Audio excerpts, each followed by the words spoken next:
to attend to the desk work.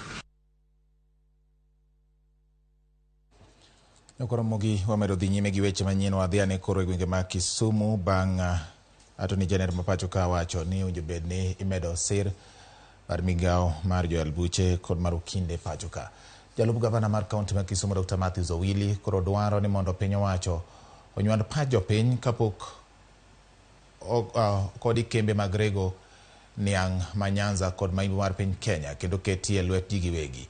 Owili okoni kembe go deber ka okode kuom thuolo malach kuom giwegi kaka yor biro reso jopur ma tingegi oleo e puothe.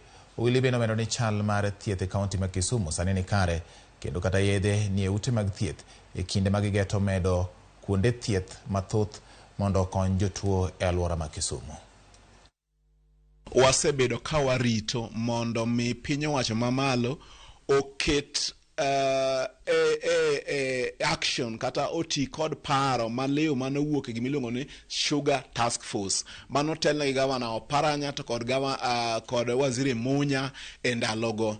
Kata kamano sirikal manyo obiro manyien ni okose tiyo gi paro manowuok e ndalogo nikech wan pachwa ne oketi kokalo kuom ji tetete manochiwo pachgi. Sani koro nyo gichungo kambego mondo mi kik reg sukari. To bende nyono ka wuon piny bende koro sani ochako lawre gi joma bende keto mwandu gi giwegi e weche mag Mumia Sugar. Wan waparo ni gima ber mwanyalo timo en ni kambe adek manie sugar belt mar Kisumu, Chemelil kod Muoroni to kod Miwani watim gimiluongo ni long term lease, okay, gi joma nyalo keto pesa. Government ok gibe ahinya e timo ohala, omiyo nyaka owe joma nyalo timo ohala mondo timo ohala. So kwanya gi long term lease obed gi partners, but mano one of the recommendations mano tim gi the task force to wanyalo miyo kambe adek go bedo revive mondo jowa oyud kuma nyalo tere niangi kichulogi mondo koselos kare mondo usi mondo mi